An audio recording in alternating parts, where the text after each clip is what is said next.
สียงปะเสียงที่ออกปะแบบตัวปอเนาะปะจะมีการเขียนอยู่ตัวเป้หลักแบบเป้สองตัวนี้มันออกเสียงปะเจ้า comme dans le mot impair apprendre สังเกตเนาะมันจะออกเสียงเปเนาะแบบเดียวกับเสียงตัวปอในภาษาลาวเนี่ยสำหรับเสียงเปจะเป็นเสียงเป็นกงซอนสู้เป็นกงซอนสู้หมายถึงพยัญชนะที่ออกเสียงโดยที่หลอดเสียงหรือว่าลำคอเฮามันจะบ่มีการสั่นเนาะมันจะมี2ประเภทสำหรับกงซอนมันมีกงซอนสู้กับกงซอนโซนอร์เนาะกงซอนโซนอร์แม่นกงซอนที่มันเอิ้นว่า vibration du corps vocal มันจะเป็นการสั่นของลำคอการสั่นของเสียงนะแต่สำหรับตัวปะเสียงปะมันออกมาโดยบ่มีการสั่นของลำคอเนาะเป็นเสียงออกธรรมดา ensuite ต่อไปมันเสียงบตัวนี้จะเป็นมีการสั่นของเสียงของลำคอของหลอดเสียงเนาะจะเป็นเสียงออกเสียงว่าบ comme dans le mot un bébé un abbé encore une fois un bébé un abbé นะจะเป็นการออกเสียงว่าบแบบเสียงตัวบอเนาะต่างแต่ว่ามันจะมีการสั่นของลำคอสั่นของหลอดเสียงนะเป็นการสั่นของหลอดเสียงจ้ะและเสียงตะนะตะจะเป็นกงซอนสู้นะเป็นกงซอนสู้นะเสียงตะแล้วมีการเขียนด้วยตัวเตหรือว่าตัวเต2ตัวแล้วก็มีเต h นะซุมนี้ออกเสียงตะการออกเสียงก็คือลำคอจะบ่สั่นออกเสียงตะแบบเสียงตัวต่อธรรมดาคือในภาษาลาวดังตัวอย่างในคำว่า une tante une fourchette sympathique อีกเท่านึงนะ encore une fois une tante une fourchette sympathique จะเป็นออกเสียงตะensuite มันเสียงดนะเป็นเสียงดเสียงตัวดอแต่ว่ามันจะเป็นกงซอนโซนอตัวนี้จะมีการสั่นของหลอดเสียงของลำคอดและมีการเขียนอยู่ตัวเดและก็ตัวเด2ตัวเจ้าดังในตัวอย่างว่า devant une addition devant une addition เจ้าอย่าลืมหลักการเนาะออกเสียงดแม้นมีการสั่นของลำคอเสียงกะนะกะตัวนี้เป็นกงซอนสู้เป็นกงซอนสู้เป็นจะบ่มีการสั่นของหลอดเสียงนะจะมีการเขียนตั้งแต่ C A C U C U ตัว C 2ตัวกา Q U C H ในบางกรณีเนาะเพราะว่าปกติ C H จะออกเสียงชนะแต่ว่าบางกรณีเป็นกรณีพิเศษจะออกเสียงกะนะเป็นเสียงแบบตัวกอเจ้าคือในตัวอย่าง un cadeau une couleur une culotte, un accueil, un kiwi, pourquoi, un cœur แต่สำหรับเสียงต่อไปเป็นเสียงแบบตัวกอเนาะเสียงกกนะจะมีการสั่นของหลอดเสียงเพราะว่ามันเป็นกงซอนโซนอนะออกเสียงว่ากกนะกเป็นเสียงนักๆมีการสั่นของหลอดเสียงจ้ะและการเขียนของเสียงกจะมีตัวที่เราเห็นอยู่นี้เนาะมีตัว G แล้วก็ G ที่อยู่ทางหน้าตัว A G กับตัว U G U E แล้วก็ G U I เนาะระวังลืมระวังสับสนกับตัว Q U I Q U E เนาะระวังจะลืมกับตัวนั้นเพราะว่าตัวนั้นจะออกเสียงกแต่ว่าตัวนี้ออกเสียงกเนาะจ้ะตัวอย่างในคำว่า grand un gâteau la gomme une guerre une guitare encore une fois grand un gâteau la gomme une guerre une guitare สำหรับเสียงต่อไปเป็นเสียงฟบ่มีการสั่นของหลอดเสียงจะมีการเขียนในภาษาฝรั่งเป็นมีตัว F 2ตัวแล้วก็มี PH นะ PH ก็ออกเสียงฟตัวอย่างในคำว่า un café un coiffeur une photo encore une fois un café un coiffeur une photo นะตัวนี้มันออกเสียงฟนะบ่แม่นเสียงเพให้เนาะจะบ่แม่นเสียงเพบ่แม่นun café จะบ่แม่นแบบนั้นเนาะสำหรับผู้ใดที่มีปัญหาในการออกเสียงตัวพ่อตัวฟอจังซี่เนาะพยายามไปฟังหลายๆเทื่อจ้ะและต่อไปเป็นเสียง v เสียงแบบตัววอจ้ะเสียง v เป็นมีการสั่นของหลอดเสียงเนาะเป็นกงซอนโซนอร์ comme dans le mot un vélo un wagon en Suisse c'est le son s แบบตัวซอนะ s เฮ็ดเป็นแลวเตียเรเนาะ s นะแบบตัวซอจะบ่มีการสั่นของหลอดเสียงรายการเขียนมีตั้งแต่ตัว S ตัวเดียวตัว S 2ตัว S บวกให้ตัว C แล้วก็มีเซดิลมี C บวกสระ E C บวกให้ Y C บวกสระ E แล้วก็ตัว T ที่อยู่หน้าสระ E แล้วก็รวมถึงตัว X จะออกเสียงส Par exemple, seul, une danse, un coussin, les siens, ça, un citron,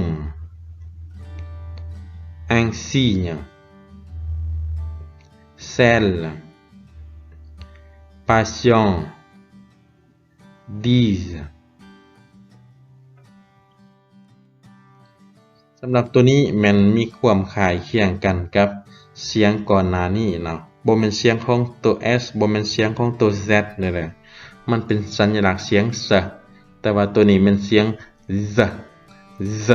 เป็นเสียงหนักๆแล้วมีการสั่นของหลอดเสียงเนาะเขาเรียกว่ากงซอนโซนอร์นะกงซอนโซนอร์ในการเขียนจะมี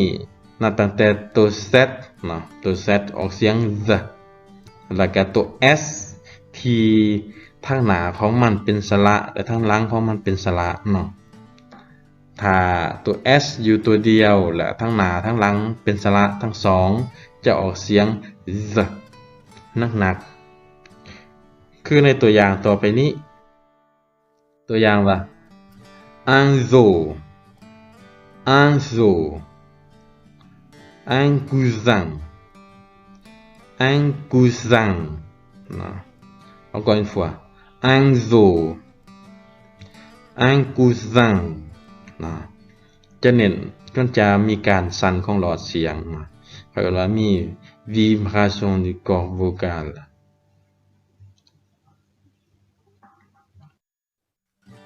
ตัวนี้มันเสียงเชเฮ็ดปากคือปากเป็นวงม่วน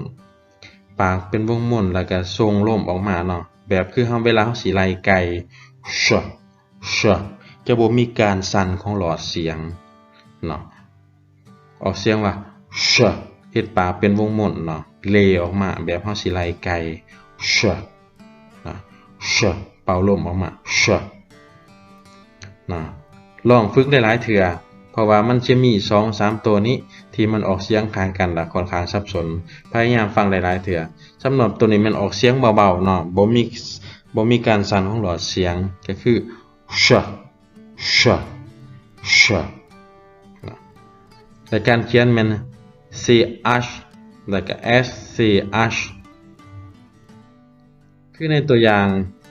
un chienแล้วก็บ่แม่นแองเซียงแล้วก็บ่แม่นแองเจียงเนาะเป็นแองเชียงอังเชมา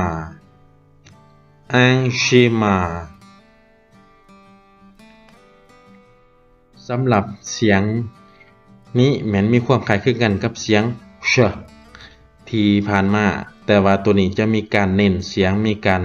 ออกเสียงหนักๆมีการสั่นของหลอดเสียงเนาะจะคือออกเสียงว่าเนาะมีการสั่นของหลอดเสียงคล้ายๆกันเนาะเฮ็ดปากเป็นวงม่วนแล้วก็เฮ็ดส่งลมออกมาเนาะส่งอากาศออกมาทางปากและการเขียนจะมีตั้งแต่ตัว G เนาะแล้วก็ตัว G บวกให้ตัว I และตัว G บวกให้ Y บวกให้สระบวกให้ บวกให้ O ตัวนี้นะออกเสียง J คือในคำว่า un jardin imaginez la gymnastique manger mangeons encore une fois un jardin imaginez la gymnastique manger mangeons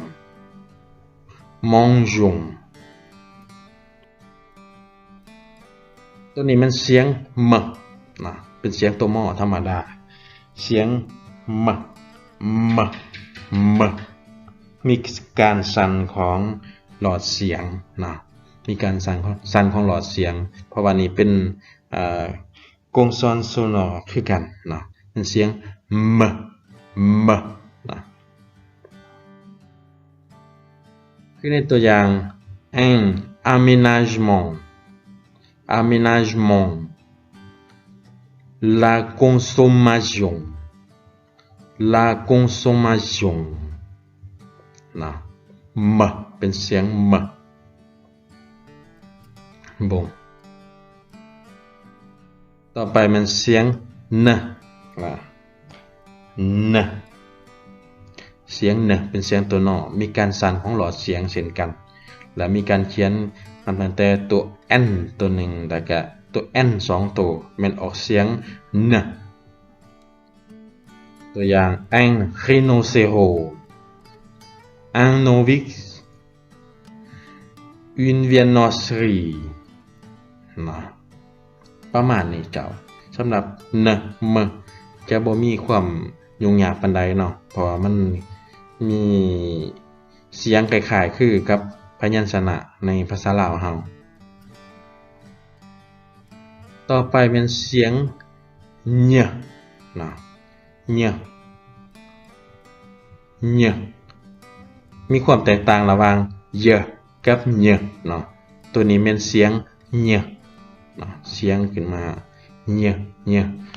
แบบคือเวลาเขาจะบอกว่าญาว่าจังซี่นะมันจะออกเสียงแต่การเขียนมัน gn เนาะคือในคำว่า empenha engaño เนาะ empenha engaño เนาะ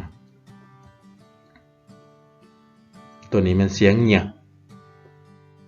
และต่อไปมันเสียงนะเป็นเสียงของตัวงอเนาะเสียงตัวนี้มันเป็นคำยืมจากภาษาอังกฤษเนาะส่วนหลายเราจะเห็นนะครับคำยืมจากภาษาอังกฤษตัวอย่างในคำว่าjogging หรือ parking เป็นคำศัพท์ยืมที่มาจากภาษาอังกฤษ jogging หรือ parking เป็นเสียงเจ้าตัวนี้มันเสียงเลเป็น consonne sonore เช่นกันออกเสียงว่าเป็นเสียงคือตัวล่อเนาะเสียงตัวล่อตัวอย่างในคำว่า la elle l'île aimable และสุดท้ายเป็นเสียง r นะคล้ายๆคือเฮาสิขอโทษนำเนาะเป็นการออกเสียงที่ค่อนข้างยากในเสียงตัว r เป็นออกเสียง r มีการสั่นในลำคอคล้ายๆคือเฮาจะแบบนั้นแหละเนาะ r ลองฟังนำกันดีๆเนาะ r เป็นเสียงของตัว r ตัวเดียวตัว r 2ตัวแล้วก็ r h จะออกเสียง r นะและเวลาคือในคำว่าตัวอย่างในคำว่า regarder prendre un verre un rhume นะจะออกเสียงว่า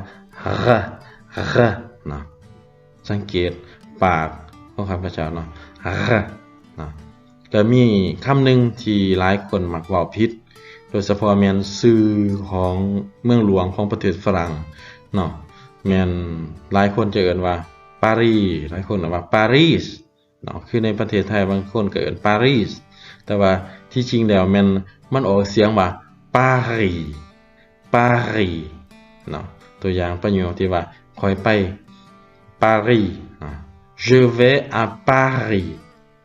je vais à Paris เนาะลองบอกหลายๆเทื่อเบิ่งเนาะสำหรับเสียงตัว r เป็นเสียง r เนี่ยจะออกเสียงยากแน่เนาะสำหรับผู้เรียนใหม่จะต้องได้ไปซ้อมหลายๆเทื่อเนาะเพื่อความชินเคยแล้วก็มาฟังที่ข้าพเจ้าออกเสียงให้ฟังเนาะ